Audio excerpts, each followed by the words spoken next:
Post covid राइजमा नेपालको मार्केटले सबैभन्दा बढी राइज गरेको रियालिटी हो। किन भन्दा अरू कुनै इन्टरनेसनल मार्केटले 130% भन्दा बढी राइज गरेको हामीले देखेका छौँ। यसपटकको बजारलाई मैले बुल मार्केटभित्रको करेक्सनको डेफिनेसन दिएको छु। अहिले पनि के हो भन्दाखेरि 180% खसेर 30% खस्नु भनेको त फल ठुलो देखिएको, एक्ज्याक्टिफिकेसन हुँदैन टेक्निकल एनालाइसिसमा। एक्ज्याक्टिफिकेसन गर्न सक्यौँ भने त we are the king of the market. Everyone will be surprise with this bull market. जस्तोसुकै नेगेटिभिटी तपाईँको बजारमा देखे पनि तपाईँ चाहिँ सरप्राइजिङ तरिकाले बजार बढ्छ। मैले 3200 को लेभलमा सही तरिकाले आकलन गर्न नसकेको हो, त्यो मैले गल्ती एक्सेप्ट गर्छु।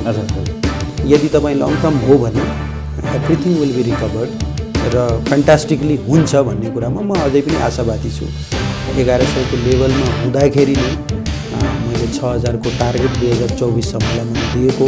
I am still stick to that target. मैले इनिसियल लेभलमा एन्टिसिपेट गर्न सकिनँ, त्यो मेरो गल्ती हो। गल्ती हो त मेरो गल्ती हो। हेर्नुहोस्, mister market is always right. नियामक निकायहरूको भूमिका डेफिनेटली नेगेटिभ भूमिका छ। प्राइसले करेक्सन लिनु आफ्नो ठाउँमा छँदैछ, तर नियामक निकायहरूको नेपालमा भूमिका के छ भन्दाखेरि पोलिसी इन्स्टेबिलिटी भइदियो, स्टेबल पोलिसी भइदियो होइन। प्राइसलाई गर्ने, भ्यालुएसन गर्ने त्यो काम उनी उहाँहरूको होइन। त्यो भ्यालुएसन गर्ने, प्राइसमा कमेन्ट गर्ने काम चाहिँ मार्केटको विश्लेषकहरूमाथि छोडिदिनुहोस्। प्राइसिङलाई तलमाथि गर्ने खालको विज्ञप्तिहरू धितोपत्र बोर्डले निकाल्नु भनेको त्यो आफैमा गलत कुरा हो। तपाईँको क्यापिटल मार्केटलाई इन्डिपेन्डेन्टली छोडिदिनुहोस्, करेक्सन्स हुन्छ त। 2016मा 1880 इन्डेक्स पुगेको थियो। 2016बाट 2021मा कति पुग्यो त भन्दा 3200 पुग्यो। डबल पनि भएको छैन। 180% खसेको बजार हो। 25-30% खस्यो त के पहाड खस्यो त? 5000 भन्दा मुनिको इन्डेक्स अन्डर भ्यालुड हो। त्यो हिसाबले उनीहरूको कमाइलाई एकुमुलेट गर्ने हो भने कति मान्छेले 2016 देखि 2014 देखि होल्ड गरेका ब्याङ्कहरू आज पनि 50% बिलोमा ट्रेड भइरहेका छन्। वेल्थ डिस्ट्रक्सन त त्यहाँ पनि त छ नि। जुन पार्टीले तपाईको शिक्षा, स्वास्थ्य जस्तो क्षेत्रमा आफ्नो कार्यकर्ताहरूको कब्जा गरेर बसेको छ, उसले आज चाहिँ समाजवाद र साम्राज्यवाद भन्दै यो चिजहरू गर्नु चाहिँ कुनै अर्थ पनि छैन, उनीहरूको पोलिसी पनि होइन। छोडिदिनु न त यो सबै पुँजीवादी व्यवस्था। तपाईँले आलिशान महल जस्तो घरमा बस्न छोडिदिनुहोस् न त। जानुहोस् न त जनताको बिचमा गरिब जस्तै बस्नुहोस् न। ठिकै छ, आउनेवाला चुनावलाई फन्डिङ गर्नु छ, अलि 200-400 पोइन्ट बजार तल खसालेपछि सस्तोमा नै पाइन्छ कि सायद त्यो पो हो कि बुझ्नु पर्यो नि। भिडहरूले त त्यो कुरा बुझ्नु पर्यो। लगानीकर्ताले लगानी किन गर्छ त? उसको सम्पत्ति नबढ्ने भयो किन लगानी गर्छ? होइन भने त खुरुक्क ब्याङ्कको सेभिङमा, ब्याङ्कको एफडीमा राखिदिए भयो। उनीहरूको कमाइलाई कमाए भनेर डाय गर्ने खालको विद्वानहरूले यो देशको अर्थतन्त्र चलाउन सक्छ? हामीले कसरी विश्वास गर्ने उनीहरूमाथि? नियामक निकायहरूको भूमिका योभन्दा धेरै पोजिटिभ हुनुपर्ने हो, जसले गर्दाखेरि हामीले ट्रु सेन्समा प्राइभेट सेक्टर्सको जुन चाहिँ क्यापिटल हो त्यसको सही उपयोग चाहिँ हामीले गर्न सक्थ्यौँ। वेल्थ डिस्ट्रक्सन सबैलाई बराबर भएको, चाहे सानो होस् ठुलो होस्, है, पीडा सबैलाई छ। बुझ्नु के पर्यो भन्दाखेरि क्यापिटल मार्केटमा म एन्ट्री गरेपछि विश्वको सबैभन्दा जोखिमयुक्त बजारमा म एन्ट्री गर्दैछु। त्यो जोखिम तपाईँले वहन गर्न सक्ने क्षमताको आधारमा मात्र तपाईँले जोखिम लिनुहोस् होइन। कतिपय कम्पनीहरू आएर राम्रो प्रफिट दिएर हराएर पनि गएका छन्। त भनेपछि पहिला जोखिम वहने क्षमताको आकलन गर्नुहोस्, त्यसपछि मात्रै रिटर्नको एक्सपेक्टेसन गर्नुहोस्। क्यापिटल मार्केटले जति कमाएर दिएको छ कुनै पनि एसेट क्लासले कमाएर दिएको छ। तपाईँ आउनुहोस् मसँग डेटा पोइन्ट लिएर नै आउनुहोस्। नियामक निकायको तर्फबाट जोखिम हुन्छ, सरकारी पोलिसीको जोखिम हुन्छ, सबै किसिमको जोखिम छ बजारमा। त्यसलाई बुझेर लगानी गर्नुहोस्।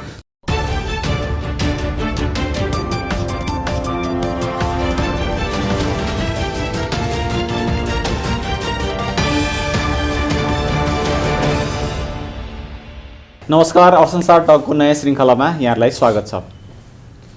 म लीलानाथ घिमिरे। अर्थ-संसार.com ले उत्पादन गर्ने यो कार्यक्रम अर्थ-संसारको युट्युब च्यानल र सरोकार टिभीमा एकसाथ प्रसारण हुन्छ। हामी नियमित जस्तो अर्थतन्त्रका विविध आयामहरूको विषयमा छलफल गर्छौँ। हाम्रो छलफलको मुख्य विषय धेरैजसो सेयर बजार हुने गर्छ। आज हामी यहाँहरूको चिरपरिचित व्यक्तित्वसँग कुराकानी गर्न उपस्थित भएका छौँ। उहाँ बजारमा सेयर विश्लेषकका रूपमा चिनिनु भएको छ। उहाँ हुनुहुन्छ विष्णु प्रसाद बस्याल। स्वागत छ यहाँलाई। Thank you very much. अब बजार झन्नै 3200 अङ्कमाथि पुगेको थियो। त्यस पछाडि निरन्तर गिरावट आएर झन्नै 2300 को हाराहारीमा आयो। अब कसैले त बजारलाई बियरिश ट्रेन्डमा गयो पनि भने। अब यहाँको नजरमा चाहिँ यो बजार के हो? अब यसको हामीले पर्सपेक्टिभ डेभलप गर्नु जरुरी छ। हजुर। हामीले जेनरली के हेर्छौँ भन्दाखेरि 2016 पछिको हामीले यदि बजारलाई हेर्ने हो भने 3वटा इन्सिडेन्ट छ जब मार्केट 30% भन्दा बढी खसेर त्यसपछि फेरि पुनः भिसेप टाइपको रिकभरी लिएको इन्सिडेन्ट छ। त्यो इन्सिडेन्ट भन्नुहुन्छ भने एप्रोक्सिमेटली जुलाई 2016 बाट लगभग तपाईको फेब्रुअरी 2016 सम्ममा मार्केट 35% ले खसेको थियो आफ्नो हाईबाट। 1880 बाट 1205 सम्म आएको थियो। त्यसपछि हामीले हेर्छौँ भने 1.5 महिना भित्रमा नै तपाईको भी सेप टाइपको रिकभरी लाँदै 1700 सम्म इन्डेक्स पुगेको थियो। त्यति बेला पनि बजार खस्दाखेरि लगातार गिरावट भइराख्ने र त्यो पिरियडभित्र लगभग 6-7 महिनाको पिरियडमा 35% ले बजार खसेर त्यसपछि भी सेप टाइपको रिकभरी ले लगभग 1880 बाट त्यहाँ त पुग्न सकेन, तर 1700 सम्म पुगेको थियो। सरसर्ती हेर्नुहुन्छ भने 180 पोइन्ट छोडेको थियो आफ्नो हाईबाट। त्यसपछि फेरि हामीले अर्को 1680 बाट खस्न सुरु गरेको अगस्त 2017 बाट बजार एप्रोक्सिमेटली फेब्रुअरी 2018 सम्ममा 1680 बाट 1135 सम्म आएको थियो। त्यो पनि हामीले हेर्छौँ भने 31% को गिरावट थियो। त्यसपछि फेरि हामीले हेर्छौँ भने 1.5 महिनाको पिरियडमा नै लगभग भिसेप रिकभरी गर्दै 1462 सम्म बजार मास्तिर लिएर गएको थियो।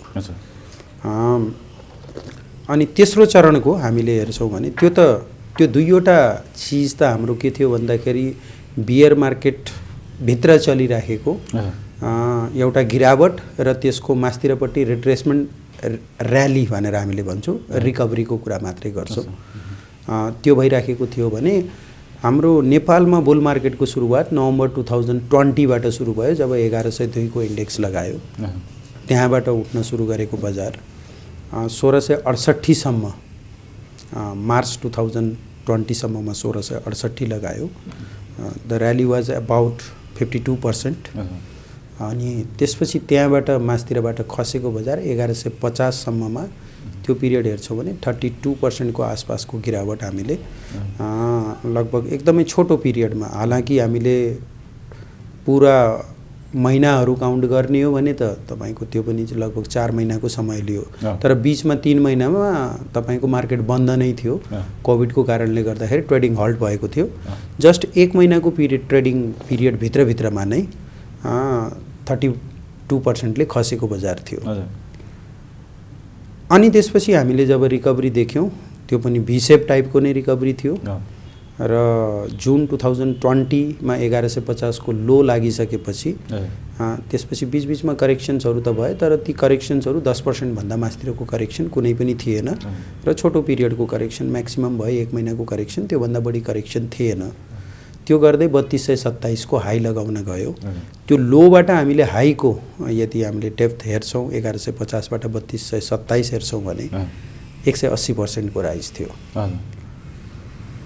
पोस्ट कोभिड राइजमा नेपालको मार्केटले सबैभन्दा बढी राइज गरेको यो रियालिटी हो। किन भन्दा अरू कुनै इन्टरनेसनल मार्केटले 130% भन्दा बढी राइज गरेको हामीले देखेका छैनौँ। जेनरली मैले चाहिँ युएस को मार्केट, युरोपियन मार्केट, तपाईको जापानिज मार्केटदेखि लिएर इन्डियन मार्केटसम्म सबैलाई हेर्दाखेरि म्याक्सिमम राइज गरेको भनेको 130% मात्रै थियो।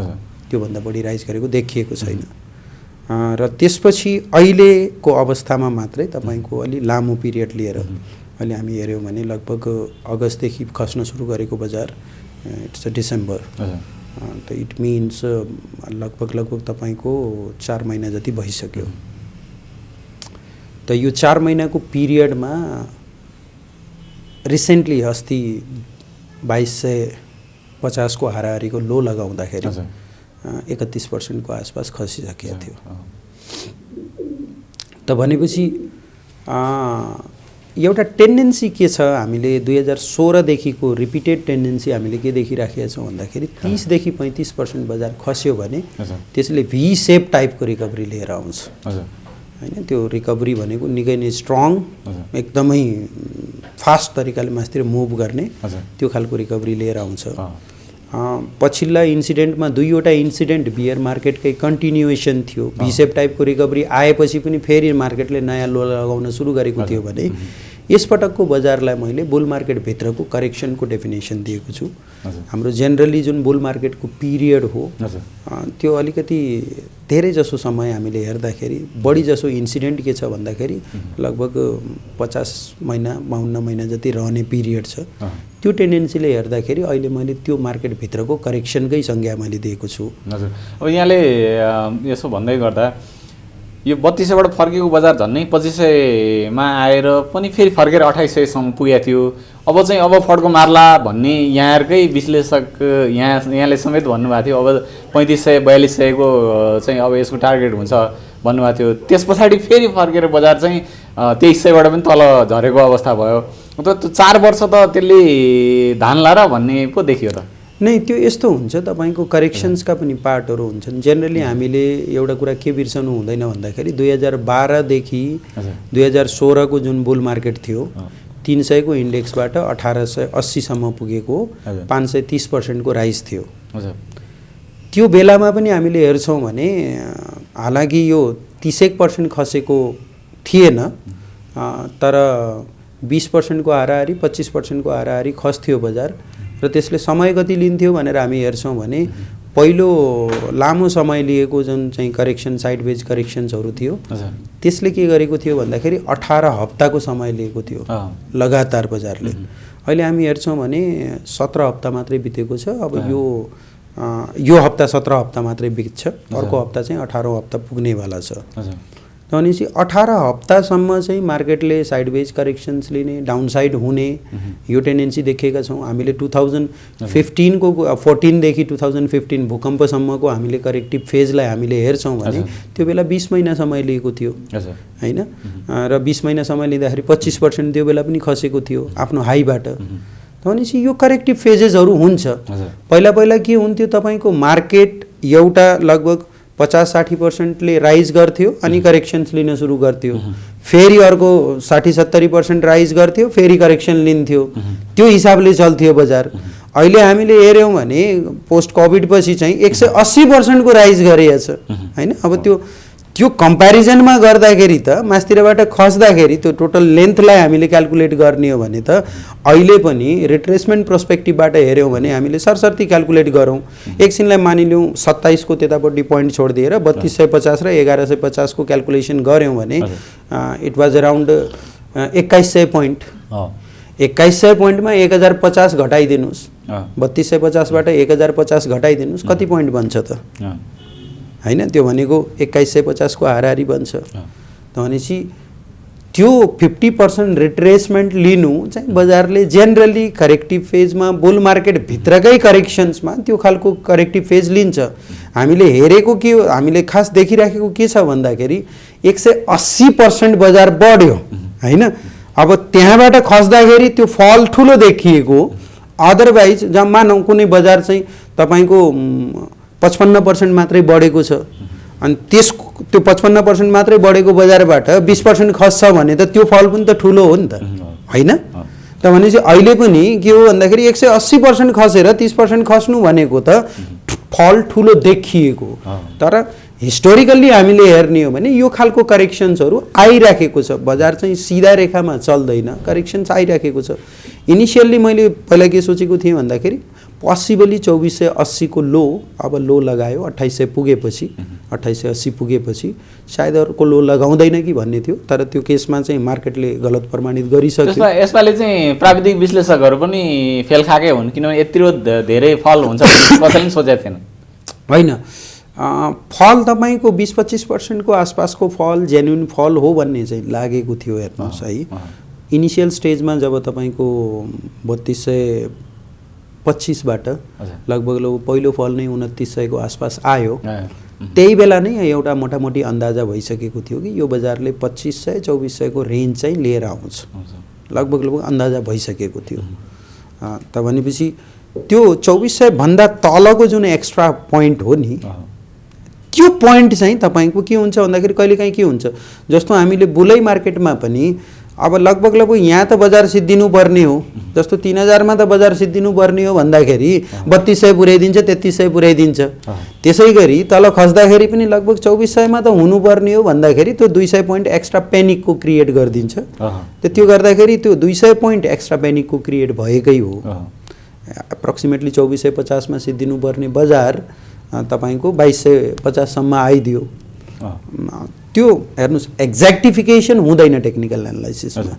एक्ज्याक्टिफिकेसन गर्न सक्यौँ भने त we are the king of the market है, त्यो हुँदैन। तर चाहिँ एप्रोक्सिमेसन हुन्छ बजारमा। एप्रोक्सिमेसनको केसमा अझै पनि म आफ्नो एनालाइसिसमा ढुक्क छु। The bull market is still intact र everyone will be surprise with this bull market होइन। जस्तोसुकै नेगेटिभिटी तपाईँको बजारमा देखे पनि तपाईँ चाहिँ सरप्राइजिङ तरिकाले बजार बढ्छ। मैले अस्ति 2250 लगाउँदाखेरि पनि मैले भनेको थिएँ, त्यही दिन साँझ मैले जेनरली सोसियल मिडियामा मैले भनेको थिएँ मार्केटले at any point of time तपाईँलाई सरप्राइज दिन्छ है भनेको थिएँ। त कन्डिसन्स तिनै छन्, फेरि पनि मार्केटले 10 अपवर्ड सर्किट हान्यो होइन। त it means the a lot of surprise we will see in the futures. That surprise will be the positive. अब यहाँले त्यसो भन्दै गर्दा मैले यहाँसँग कुराकानी गर्दैछु भनेपछि केही लगानीकर्ताहरूले चाहिँ मलाई यो प्रश्न सोधिदिनुस् है भन्नुभएको थियो। अब यहाँको चाहिँ ग्रोथ स्कुल ग्रुपमा चाहिँ सहभागीहरूले केही चाहिँ अब पेड सब्सक्राइबरहरू छन्, उनीहरूले चाहिँ 3200 हुँदा पनि बजारमा चाहिँ किन्नुस् है मात्रै भन्नुभयो। उहाँले स्टप लस गर्न हामीलाई भन्नु भएन। त्यस हुनाले गर्दाखेरि हामीले ठुलो घाटा खानु पर्यो। अब उहाँको विश्लेषणले गर्दाखेरि हामी एकदम असरमा पर्यौँ, उहाँलाई भनिदिनुहोस् न भन्नुभएको छ। के हो यहाँको भनाइ? होइन, 3200 हुँदाखेरि किन्नुहोस् है भन्दाखेरि पनि स्टप लस मैले नभनेको होइन। मैले जहिले पनि कुनै पनि स्टक्सहरू मैले दिँदाखेरि मैले जहिले पनि डाउन साइड यो हो, तपाईँको स्टप लस यो हो र टार्गेट यो हो भनेर जहिले पनि भनेको छु। यदि कसैले तपाईँलाई त्यसरी भनेको छ भने सायद तपाईँलाई गलत रिपोर्टिङ गर्यो होला। तपाईँ आफै पनि भिडियो हेर्न सक्नुहुन्छ। हरेक पोइन्टमा मैले चाहिँ कुनै पनि स्क्रिप्ट्सहरू मैले भन्दाखेरि विथ स्टप लस नै भन्ने गर्दछु। रियालिटी यो हो कि तपाईँको 3200बाट तल आउँदै गर्दाखेरि धेरै स्क्रिप्ट्सहरूको स्टप लस हिट भएको छ। यहाँले चाहिँ 3500 देखि 4200 सम्म पुग्छ बजार भनिदिनु भयो अरे, अनि त्यो भएर हामीले किने गऱ्यौँ, बेचेनौँ भन्नु हो। त्यो एक्सपेक्टेसन थियो, तर चाहिँ 2900 आएपछि मैले इमिडिएटली त्यहाँबाट चाहिँ बजार चाहिँ अब अलिकति डाउन साइड 2500 को टार्गेट पनि हुन सक्छ है भनेर मैले भनिराखेको छु। त मैले 3200 को लेभलमा सही तरिकाले आकलन गर्न नसकेको हो, त्यो मैले गल्ती एक्सेप्ट गर्छु हैन। तर चाहिँ त्यहाँबाट जब 2900 सम्म फल आयो त्यसपछि चाहिँ मैले चाहिँ अब डाउन साइड स्लाइटली हुन्छ, तपाईको एबीसी करेक्सन्सको पार्ट हो। अनि त्यसपछि बल्ल चाहिँ उठाउने समय हो भने त्यसपछि उठाउने भनेर त्यो रियालिटी पनि मैले भनिराखेको छु। मैले भनिसकेँ नि, पर्सपेक्टिभ डेभलप गर्ने हो। हेर्नुहोस्, पर्सपेक्टिभ डेभलप गर्दाखेरि मैले बारम्बार भनिराखेको छु, सर्ट टर्म ट्रेड हो, सर्ट टर्म मनी म्यानेजमेन्ट हो, यु हेभ टु म्यानेज। मैले तपाईँको एक पाइलामा चाहिँ मैले सहयोग गर्न सक्दिनँ। तपाईँको एउटा पर्सपेक्टिभ तपाईँले यदि डेभलप गर्दै हुनुहुन्छ कि बजारको ओभरअल ट्रेन्ड कतापट्टि हो त्यो हेर्नुहुन्छ भने जुन स्टक्सहरू तपाईले अझै पनि होल्ड गर्नु हो, सिग्निफिकेन्ट एउटा पोर्टफोलियोमा इरोजन आइसकेको छ, 30-35% को इरोजन भइसक्यो होला त्यो हाईबाट गर्दाखेरि। तर यदि तपाईँ लङ टर्म हो भने एभ्रिथिङ विल बी रिकभर्ड र फ्यान्टास्टिकली हुन्छ भन्ने कुरामा म अझै पनि आशावादी छु। जेनरली मान्छेको टेन्डेन्सी के हुन्छ, the most recent event they remember हैन। 1150 मा जब एभ्रिवान वाज पेनिक हैन, त्यो कोभिडको आतंकले गर्दाखेरि बजार त 800 आउने हो कि 900 आउने हो कि भनिराखेको बेलामा, त्यो बेलामा पनि मैले भनिराखेको थिएँ the panic should be over हैन। Either it is within the 50-100 point को आसपास कहीँ पनि। अन्त पर्सपेक्टिभ के हो त भन्दाखेरि market will recover and recover fantastically हैन। त्यही बेला नै मैले तपाईँको 1100 को लेभलमा हुँदाखेरि नै मैले 6000 को टार्गेट 2024 सम्मलाई मैले दिएको हो। I am still stick to that target. मलाई थाहा छ त्यो हुन्छ, सर्ट टर्ममा फ्लक्चुएसन्स हुन्छ, त्यो हो। त्यति 3200 देखि तल खस्दै गर्दाखेरि यो इन्टेन्सिटीको फल चाहिँ मैले इनिसियल लेभलमा एन्टिसिपेट गर्न सकिनँ। त्यो मेरो गल्ती हो। गल्ती हो त मेरो गल्ती हो। हेर्नुहोस्, mister market is always right हैन। तर गल्ती हुँदा हुँदै पनि हामीले के गर्नुपर्छ भन्दाखेरि वाट इज नेक्स्ट त हैन। एरर हुने चान्सेसहरू छ बजारमा। वाट इज नेक्स्ट भनेर प्लानिङ गर्नु पर्यो। त प्लान गर्नु पर्दाखेरि यदि तपाईँको इन्भेस्टमेन्ट होराइजन राम्रो छ, राम्रो कम्पनीमा छान्नु भएको छ भने the market will recover and recover fantastically. अब यहाँ प्राविधिक विश्लेषक भए पनि आज हामी प्राविधिक विश्लेषणतिर चाहिँ धेरै केन्द्रित हुँदैनौँ। अब यो बजार घटाउन चाहिँ अहिले यो नियामकको भूमिका कति, तरलता सङ्कुचनको भूमिका कति र स्वाभाविक घटाइ कति हो? अब यो हेर्नुहोस् कस्तो हुन्छ भन्दाखेरि नियामक निकायहरूको भूमिका डेफिनेटली नेगेटिभ भूमिका छ। हजुर, मैले बजार घट्यो भनेर मेरो रिस होइन। हजुर, बजार त यति मैले तपाईँको लगभग 2900 3000 हुँदाखेरि पनि मार्केट चाहिँ 20-25% फल नभइकन माथि गइराख्नु क्यान बी डेन्जरस। त यो करेक्सन गर्नुपर्छ भन्ने भ्यू चाहिँ मैले राखिराखेँ हो। इभन बजार मास्तिर जाँदै गर्दाखेरि पनि त्यो करेक्सन्स हुनु चाहिँ प्राइसले करेक्सन लिनु आफ्नो ठाउँमा छँदैछ। तर नियामक निकायहरूको नेपालमा भूमिका के छ भन्दाखेरि पोलिसी इन्स्टेबिलिटी भइदियो, स्टेबल पोलिसी भइदिएन हैन। त्यसले गर्दाखेरि के हुन्छ, लगानीकर्तामा एउटा पोलिसी इन्स्टेबिलिटीले गर्दाखेरि रिस्क उसले देख्यो भने स्टक मार्केटको पार्टिसिपेन्ट्स इन्भेस्टर्सहरूमा स्टक मार्केटप्रतिको विश्वास उठ्न सक्ने आधारहरू रहन्छ। त्यही भएर पोलिसीमा एउटा स्ट्याटिक खालको पोलिसी आउनु पर्यो, स्टेबल पोलिसी, लजिकल र्यासनल पोलिसी आउनु पर्यो। यहाँ हामीले भूमिकाहरू हेर्ने हो भने जस्तो धितोपत्र बोर्डले 51वटा कम्पनीको जुन लिस्ट निकालेको थियो त्यो आफैमा त कुनै पनि एउटा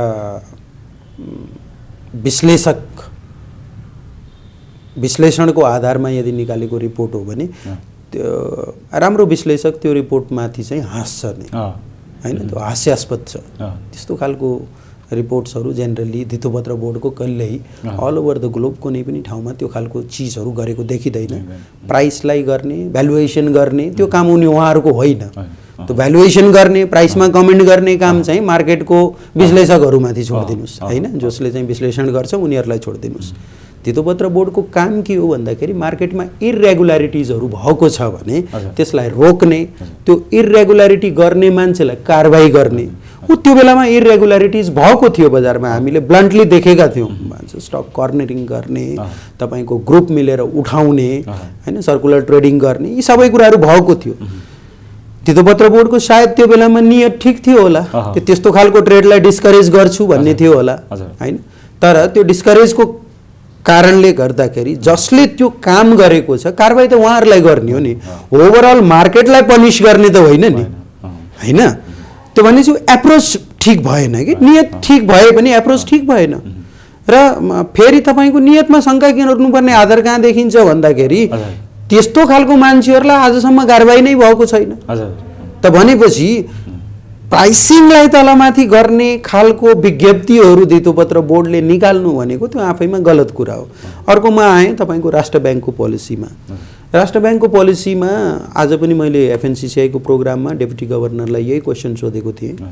हालाकि उहाँले जवाब दिनुभयो त्यो काम धितोपत्र बोर्डको हामी हेर्दैनौँ भन्नुभयो। तर उहाँले चाहिँ जुन पोलिसी लिएर आउनुभयो 4/12 को, यु सी त्यो सेयर मार्केटमा लोन गएको हुनाले ब्याङ्कहरूको एसेट क्वालिटी खराब भएर एनपिएहरू बढेर ब्याङ्कहरू रिस्कमा आउने भएको भए it is very welcome, very very welcome. किन भन्दा फर्स्ट प्रायोरिटी तपाईँको ब्याङ्किङ सिस्टमलाई, इकोनोमीलाई बचाउनु चाहिँ राष्ट्र ब्याङ्कको पहिलो ड्युटी हो। उसले स्टक मार्केटलाई हेर्ने होइन। स्टक मार्केट जेसुकै होस्, पहिलो प्रायोरिटी जहिले पनि तपाईँको अर्थतन्त्रलाई बचाउने हो। तर त्यो पोलिसी पछाडिको नियत के थियो भनेर हेर्ने हो भने एसेट प्राइस बबल भयो, यसलाई खसाल्नुपर्छ भनेर ल्याएको जस्तो नियत देखियो हैन। त्यो नियत गलत हो। तपाईको क्यापिटल मार्केटलाई इन्डिपेन्डेन्टली छोडिदिनुहोस्, करेक्सन्स हुन्छ त। कोभिडको बेलामा पनि 35% फल आएको, त्योभन्दा पहिला पनि फलहरू आएकै हुन्। 2016 मा 1880 लगाएर त्यसपछि पनि तपाईँको 1100 आएकै हो हैन। यी सबै कुराहरू भइराखेका छन् र रेगुलेटरीको पर्सपेक्टिभ मैले के देखेँ भन्दाखेरि उहाँहरूले के देख्नुहुन्छ, बटमबाट टपमा जाँदाखेरि कति पर्सेन्ट बढ्यो देख्नुहुन्छ है। उहाँहरूले के देख्नुहुन्न भन्दाखेरि अल ओभर द ग्लोब हैन, हाम्रो जत्तिकै बराबरको हाराहारीको इकोनोमिक ग्रोथ भएको कन्ट्रिजहरूमा तपाईँको लङ्गर पिरियडमा क्युमुलेटिभ जुन मार्केटको ग्रोथ हो त्यो कति छ त हैन। नेप्से फेरि ओभरअल इन्डेक्स हो।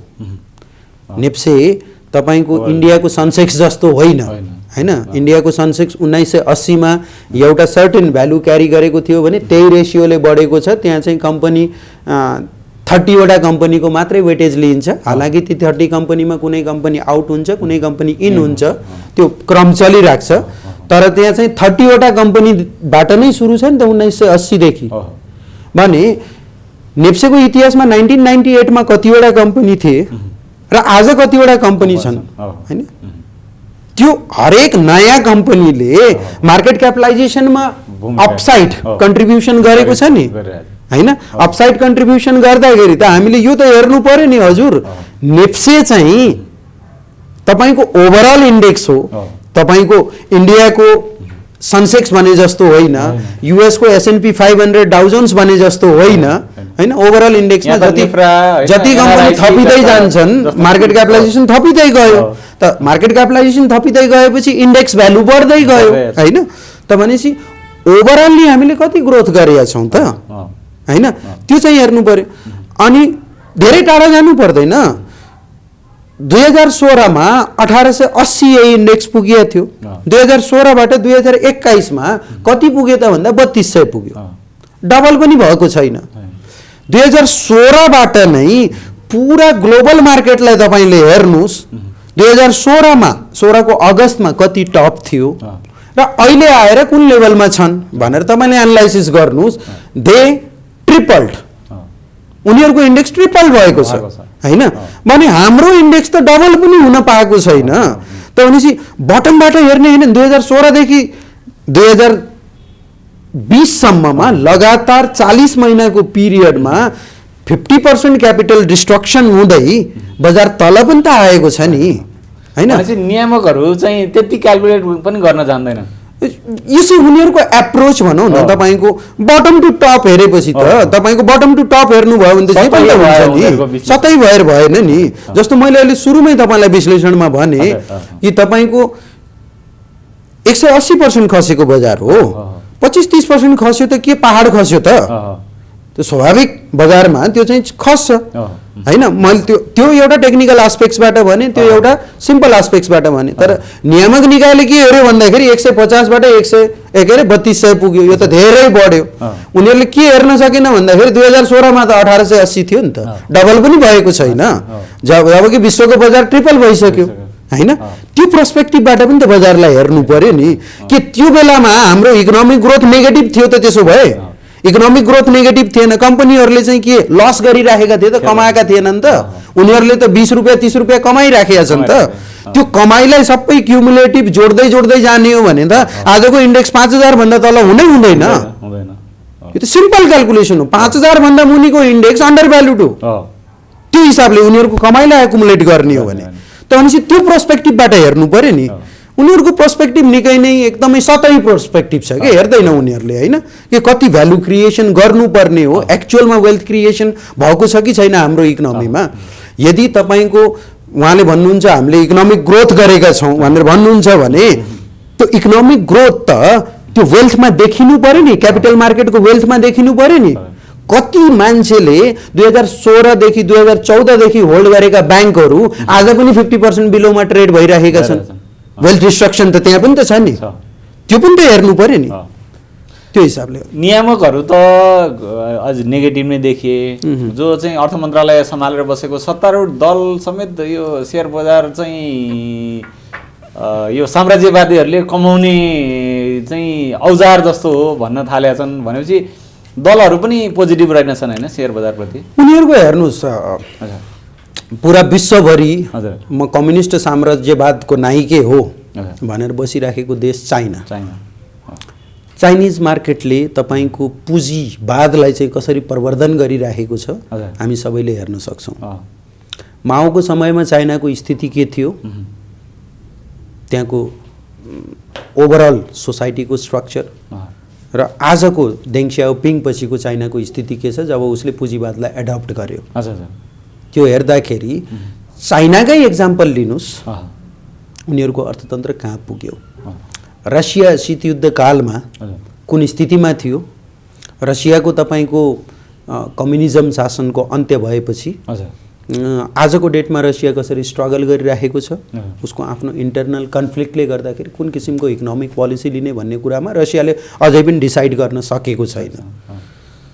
त ग्लोबल इकोनोमीमा तपाईँले अर्कोतिर पुँजीवादका उत्कृष्ट उदाहरणहरू हामीले नर्वे, स्विडेन यी कन्ट्रिजहरूलाई, नर्डिक कन्ट्रिजहरूलाई हेऱ्यौँ भने मार्क्सवादको समाजवाद ट्रु सेन्समा त्यहाँ लागू भएको छ। उनीहरूले पुँजीवादलाई पनि छोडेका छैनन्, सोसल वेलफेयरलाई पनि छोडेका छैनन्। त कम्युनिस्टहरूले यो ओभरअल इकोनोमीलाई कसरी ग्रो गर्ने, सबैको लाइफस्टाइललाई राम्रो तरिकाले लाँदै हामीले त्यो मार्क्सको सिद्धान्तलाई पनि एउटा समाजवादी चिज भन्दैमा इकोनोमीका अरू इन्डिकेटर्सहरूलाई तपाईँले टोटल्ली आफ्नो तरिकाले काम गर्न दिनुहोस्। राज्यको दायित्व शिक्षा, स्वास्थ्य, रोजगार इन्स्योर गर्नेतिर लागोस्, हैन। कुनै पनि मान्छेको जुन चाहिँ विपन्न वर्गलाई उत्थान गर्ने, शिक्षा र स्वास्थ्यलाई चाहिँ फ्री गर्ने, जुन पार्टीले तपाईको शिक्षा स्वास्थ्य जस्तो क्षेत्रमा आफ्नो कार्यकर्ताहरूको कब्जा गरेर बसेको छ, उसले आज चाहिँ समाजवाद र साम्राज्यवाद भन्दै यो चिजहरू गर्नु चाहिँ कुनै अर्थ पनि छैन, उनीहरूको पोलिसी पनि होइन। उनीहरूको के हो भन्दाखेरि मासलाई भुलभुलैयामा पार्नको लागि भाषणबाजी मात्रै हो, यो जनरल पब्लिकले बुझ्नु पर्यो। उनीहरू त्यही पुँजीवादको दलालको उत्कृष्ट नमुना बनेर आज चाहिँ मजाले अतुक सम्पत्ति कमाएर बसिराखेका छन्, हैन। त्यो पर्सपेक्टिभलाई हामीले जनरल जनताले बुझ्नु पर्यो। जनतालाई गएर बाटोमा के भनेको छ द्याट इज डिफरेन्ट पार्ट, र एक्चुअलमा प्र्याक्टिसमा के गरिराखेको छ छोडिदिनु न त। यो सबै पुँजीवादी व्यवस्था तपाईँले आलिशान महल जस्तो घरमा बस्न छोडिदिनुहोस् न त, जानुहोस् न त जनताको बिचमा गरिब जस्तै बस्नुहोस् न, झुपडीमा बस्नुहोस् न, बल्ल मान्छौँ हामीले तपाईँले चाहिँ ट्रु चाहिँ एउटा उसलाई लिएर हिँड्नु भएको छ। कि यी खालका कुराहरू जस्ट गिमिक मात्रै हुन्। तपाईँको पेनिक गराएर सायद सर्टेन त्यसमा पनि स्वार्थ लुकेको छ कि हैन, त्यसमा पनि लुकेको छ कि हैन। ल ठिकै छ, आउनेवाला चुनावलाई फन्डिङ गर्नु छ, अलि 200-400 पोइन्ट बजार तल खसालेपछि सस्तोमा नै पाइन्छ कि, सायद त्यो पो हो कि, बुझ्नु पर्यो नि। भिडहरूले त त्यो कुरा बुझ्नु पर्यो। उहाँले अलिकति नबुझे जस्तो पनि के देखियो भने यो उत्पादनको उद्योगहरूतिर लगानी भएन, सेयर बजारमा चाहिँ अनुत्पादक क्षेत्र हो भन्ने जस्तो भयो। तर त्यही उद्योगहरूले नि सेयर निष्कासन गरेपछि सर्वसाधारणले त्यसमा लगानी गर्ने हो भन्ने कुरा चाहिँ उहाँले बुझ्नु पर्ने कि जस्तो लाग्यो। अब यस्तो हेर्नुहोस्, कुनै पनि उद्योगपतिले भन्यो मलाई पुँजी चाहियो, मसँग पुँजी छैन, मसँग आइडिया छ, मैले उद्योग खोल्नु छ, उसले के गर्छ? पब्लिकसँग जान्छ, मलाई पैसा ल्याउनुहोस्, मैले तपाईँको कम्पनीलाई तपाईँको पैसालाई राम्रो म्यानेज गर्छु, म उद्योगमा पैसा लगाउँछु, त्यहाँबाट सर्टेन प्रोडक्सनको चिजहरू स्वरोजगारहरू मैले उत्पन्न गर्छु। उत्पन्न गरिसकेपछि तपाईँले मेरो कम्पनीले कमाएको पैसामा डिभिडेन्ड पनि पाउनुहुन्छ। एट द सेम टाइम भोलि बिहान तपाईँलाई पैसाको आवश्यकता पर्यो भने कुनै एउटा प्राइसमा तपाईँले मास्तिरोको प्राइसमा बेच्न पनि पाउनुहुन्छ, तपाईँले उचित भ्यालु पाउनुहुन्छ। आजको डेटमा त्यो कम्पनीले जे जति ग्रोथ गरेको छ त्यसको उचित भ्यालु पाउनुहुन्छ भनेर नै क्यापिटल मार्केटमा प्रवेश गर्ने हो। प्राइमरी मार्केटको जुन पुँजी सङ्कलन हो त्यो त यही एक्सपेक्टेसनमा हो नि त, भोलि बिहान मेरो सम्पत्ति बढ्छ भनेर लगानी गर्ने हो। लगानीकर्ताले लगानी किन गर्छ त? उसको सम्पत्ति नबढ्ने भयो किन लगानी गर्छ? होइन भने त खुरुक्क ब्याङ्कको सेभिङमा, ब्याङ्कको एफडीमा राखिदिए भयो, होइन। उसले लगानी गर्छ, रिस्क पनि लिएको छ नि त, रिस्क पनि उत्तिकै लियो, जोखिम पनि त। तपाईँको सम्पत्ति भोलि बिहान गलत हातमा पऱ्यो भने त सुन्ना पनि त भइदिन्छ नि, सुन्ना पनि भइदिन्छ। त्यो जोखिम पनि लिएको छ, त्यो जोखिम लिएको सट्टामा उसले अलि बढी रिटर्नको एक्सपेक्टेसन पनि गरेछ। त भनेपछि एक्चुअलमा यहाँबाट क्रिएसन भएको मनी जुन वेल्थ हो त्यसले अरू नयाँ नयाँ उद्योगहरू खोल्नको लागि इन्करेज गरिरहेको हुन्छ। म एउटा एज अ इन्टरप्रिन्योर म सक्सेसफुल भएँ, मैले पब्लिक लिमिटेड कम्पनीलाई राम्रो तरिकाले मैले गरेँ, एउटा कमाएँ र मेरो विश्वासमा मैले त्यसैको बेसिसमा मेरो सेयरले क्यापिटल मार्केटमा राम्रो पर्फर्म गरेछ, त्यही विश्वासमा मैले अलि भोलि बिहान 10 वटा उद्योग खोल्न सक्छु। वेल्थ क्रिएट भए, वेल्थ बढेन मैले त्यो सक्ने हो। मेरो वेल्थ घटिराखेको छ र डिस्ट्रोय भएको छ भने त भोलि बिहान म जनतामा पब्लिक पैसा माग्न जाँदाखेरि जनताले मलाई पैसा दिन्छ? दिँदैन नि, पब्लिकले पैसा दिँदैन। पछिल्लो चरणमा बियर मार्केटमा हाइड्रो पावर कम्पनीको आइपिओहरू नबिकेको अवस्था होइन? त्यो के कुन बेलामा भयो? बियर मार्केटमै भएको होइन त? भनेपछि लगानी गर्ने वातावरणको लागि क्यापिटल मार्केट फस्टाउनु जरुरी छ, यो त बुझ्नु पर्यो नि। उहाँहरूले भन्दै हिँड्नुहुन्छ स्वदेशी पुँजी चाहियो, स्वदेशी पुँजी चाहियो।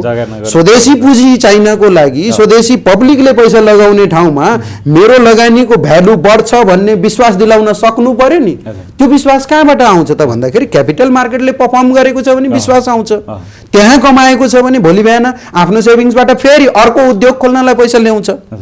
त भनेपछि त्यो चिजलाई इन्करेज गर्नु पर्यो। नेपालको पोलिसी फ्रेमवर्क के छ भन्दाखेरि डिस्करेज गर्ने छ। रिसेन्ट एक्जाम्पल भनिदिन्छु, हाम्रो भर्खरै त्यो विद्वान हाम्रो एउटा पूर्व अर्थमन्त्रीज्यू, ब्याङ्कहरूले दुनियाँले नोक्सान बेहोरिरहेको बेलामा ब्याङ्कहरूले अर्बौँ कमाइ गरे भन्ने खालको बयान दिनुभएको छ।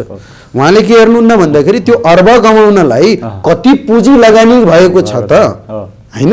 तपाईँको रिटर्न अन इक्विटी 20% भन्दा मास्तिर पनि छैन, हार्डली 10-15% को आसपास छ।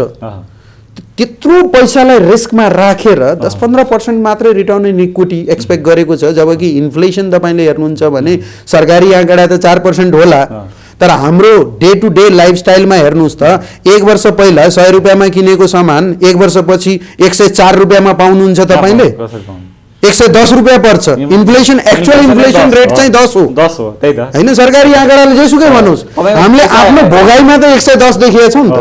तपाईले 100 रुपियाँ चाहिँ ले 110 रुपियाँ चाहिँ कमाएन भने त तपाईँ त गरिब हुनुभयो। डे बाई आजभन्दा भोलि गरिब हुनुभयो तपाईँ। कमसेकम 110 त कमाउनै पर्यो नि। जबकि त्यत्रो लगानी गरेर रिटर्न अन इक्विटी 12-15% को आसपास छ ब्याङ्कहरूको। उनीहरूको कमाइलाई कमाए भनेर डाय गर्ने खालको विद्वानहरूले यो देशको अर्थतन्त्र चलाउन सक्छ? हामीले कसरी विश्वास गर्ने उनीहरूमाथि? त्यो पनि बुझ्नु जरुरी छ होइन?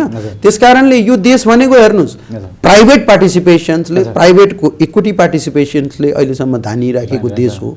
एक्चुअलमा भन्नुहुन्छ भने सरकारको कन्ट्रिब्युसन छैन र सरकारहरू I think it's not our cup of tea राजनीति गर्ने नगर्ने, तर चाहिँ सरकारहरूले यसरी बाध्यता पार्छन् भने त्यो खालको जेनेरेसन चाहिँ पोलिटिक्समा फेरि आउनुपर्छ र यस्तो खालको पोलिटिकल पार्टिजहरूलाई नकार्नुपर्छ कि भन्ने क्वेसन पनि छ। फेरि यो पुँजी बजारको विकासमा चाहिँ अब नियामकहरूको हामीले कुरा गरिसक्यौँ, उनीहरू चाहिँ अलिकति बढ्न लाग्यो कि विज्ञप्ति जारी गरेरै त्यसलाई घटाउनेतिर लाग्छन् होइन?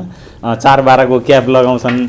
त्यसै गरी अब सरकारको हालत त्यही छ, पुँजी बजारको विकासमा पटक्कै ध्यान छैन। अब दुइटै धितोपत्र बोर्ड, नेप्से चाहिँ नेतृत्वविहीन भएको महिनौ भइसक्यो होइन? दलहरू यो चाहिँ साम्राज्यवादीहरूको पैसा कमाउने औजार भन्छन् भनेपछि पुँजी बजार त त्यो राम भरोसेमै चल्या रहेछ, धन्न यतिसम्म पुग्यो भन्नुपर्ने भयो होइन? नै ओभियसली पोलिसी फ्रेमवर्क राम्रो छैन, तर रियालिटी अर्को के पनि हो भन्दाखेरि नेपालमा लिस्टेड कम्पनीहरूले उनीहरूको इतिहास हेर्ने हो भने अन एन एभरेज कमाइराखेको छ होइन? ब्याङ्क, वित्तीय संस्थाहरू, इन्सुरेन्स कम्पनीहरू, इभन हाइड्रो पावरका कतिपय कम्पनीहरूको अझै पनि नेगेटिभ इपिएस होला, तर it is expected to earn better in the futures होइन? सर्टेन प्रफिट जेनेरेट गरिरहेको छ। लगातार लस मेकिङ एन्टिटिजहरू हुन्छन्, 2-4वटा कुनै कम्पनीहरू बन्द पनि भएर गए, त्यो चाहिँ हुन्छ। त्यो प्रक्रिया चाहिँ हरेक इकोनोमीमा हुन्छ, सबै कम्पनीले राम्रो गर्न सक्दैन, तर ओभरअल्ली हामीले हेर्ने हो भने कमाइराखेको छ। त भनेपछि क्यापिटल मार्केटले एक्सपेक्ट गर्ने के हो त भन्दाखेरि हिजो मैले गरेको लगानीले आज मलाई कति कमाएर दियो, त्यो पर्सपेक्टिभबाट हेर्दाखेरि क्यापिटल मार्केट चाहिँ आफ्नो गतिमा चाहिँ एउटा चलेको छ हेर्नुहोस्। तर नियामक निकायहरूको भूमिका योभन्दा धेरै पोजिटिभ हुनुपर्ने हो, जसले गर्दाखेरि हामीले ट्रु सेन्समा प्राइभेट सेक्टर्सको जुन चाहिँ क्यापिटल हो त्यसको सही उपयोग चाहिँ हामीले गर्न सक्थ्यौँ। त्यो भूमिका चाहिँ नियामक निकायहरू सरकारी तन्त्रहरूले प्ले नगरेको देखियो र सरकारलाई राम्रो रेभिन्यूको आधार स्रोत भएको क्यापिटल मार्केटलाई नै झन् उनीहरूले चाहिँ यसलाई चाहिँ निरुत्साहित गर्ने खालको पोलिसिजहरू बढी देखिएको छ। यो चाहिँ चेन्ज हुनु जरुरी छ। अब हामी करिब करिब अन्त्यमा छौँ। अब यो के बजारमा के छ भने बजार बढ्दै गएको देखियो अनि बजारमा बढ्ने रहेछ भनेर सेयर किन्न थाल्यो अनि घट्न थाल्छ र अब घट्नै थाल्यो, निरन्तर घट्यो, ओह्रालै लाग्यो भनेर फेरि सेयर बेच्दै गयो, बढ्न थाल्छ होइन। अब यो गर्दाखेरि चाहिँ साना लगानीकर्ताहरू चाहिँ ती साँच्चै अप्ठ्यारोमा पर्ने रहेछन्।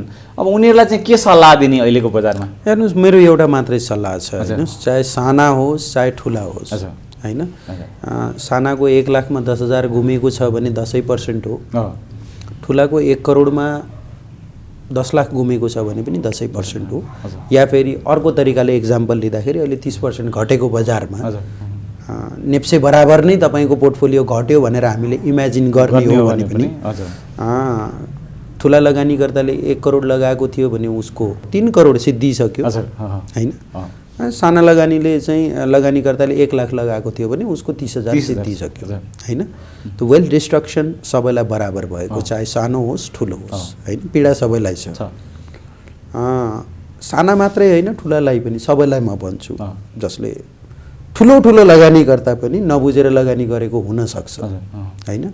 बुझ्नु के पर्यो भन्दाखेरि क्यापिटल मार्केटमा म एन्ट्री गरेपछि विश्वको सबैभन्दा जोखिमयुक्त बजारमा म एन्ट्री गर्दैछु, प्रवेश गरेको छु। यो बजार भनेको प्रफिटको मात्रै खेल होइन, जोखिमको पनि खेल हो। त जोखिम तपाईँले वहन गर्न सक्ने क्षमताको आधारमा मात्रै तपाईँले जोखिम लिनुहोस् होइन। कतिपय कम्पनीहरू आएर राम्रो प्रफिट दिएर हराएर पनि गएका छन्। त्यो कम्पनीमा सम्पूर्ण लगानी गर्नुहुन्छ भने तपाईँको सम्पत्ति शून्य पनि भइदिन्छ। यो पर्सपेक्टिभ चाहिँ बुझ्नु पर्यो। तर यसको साथसाथै फेरि यो त तपाईँको नेगेटिभ पार्ट हो भयो स्टक मार्केटको जुन चाहिँ जोखिम।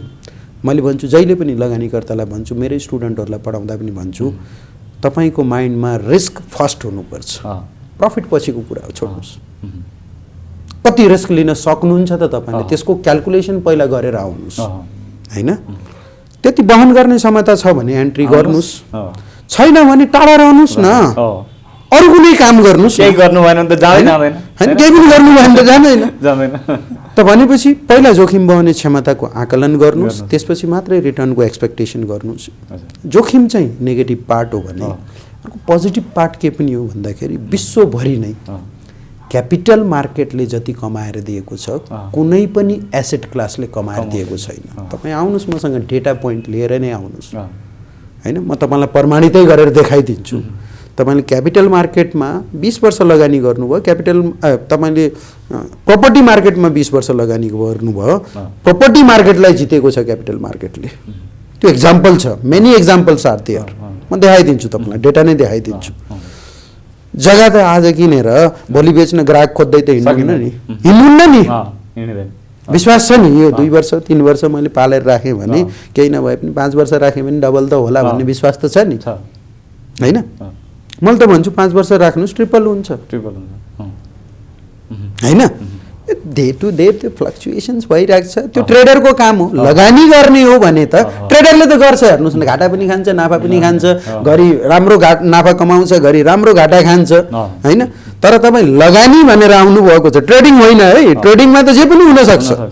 लगानी गर्ने भनेर आउनुभएको छ भने तपाईँले जायज रिटर्नको एक्सपेक्टेसन गर्नु पर्यो। जायज रिटर्न भन्नाले म 1 वर्षमा 100% कमाउँछु, 200% कमाउँछु, यो जायज होइन होइन। 25-30% कमाउँछु, जायज हो होइन। जायज रिटर्नको एक्सपेक्टेसन गर्नुहोस्, टाइम फ्रेम बढाइदिनुहोस्, त जितेकै छ होइन। त्यो हिसाबले मैले सबैलाई चाहिँ भन्ने कुराहरू के हो भन्दाखेरि लगानी गर्दाखेरि जोखिम छ। जोखिम विभिन्न खालको जोखिम हुन्छ, बजारको जोखिम हुन्छ, नियामक निकायको तर्फबाट जोखिम हुन्छ, सरकारी पोलिसीको जोखिम हुन्छ सबै किसिमको जोखिम छ बजारमा, अँ। त्यसलाई बुझेर लगानी गर्नुहोस्। तपाईँ कुनै पनि पोइन्ट अफ टाइममा प्यानिक हुनुहुन्न। अँ। तपाईँले पहिल्यै डिसाइड गर्नुभएको छ यो शीर्षक अन्तर्गत मैले यति लगानी गरेर त्यसको 50% मेरो वेल्थ इरोजन भए पनि मेरो लाइफस्टाइलमा फरक पर्दैन है भनेर सोचेर सम्झेर लगानी गर्नुभएको छ भने 20-25% बजार तलमाथि हुँदाखेरि वाइ सुड यु क्राई? अँ। आवश्यकै छैन। तपाईँलाई विश्वास हुनु पऱ्यो कि यसले चाहिँ लङ टर्ममा मलाई दिन्छ र क्यापिटल मार्केटको हिस्ट्रीले बारम्बार प्रमाणित गरेको छ, दिएकै छ। अँ। Thank you. धन्यवाद, यहाँले समय दिनुभयो, धेरै धन्यवाद।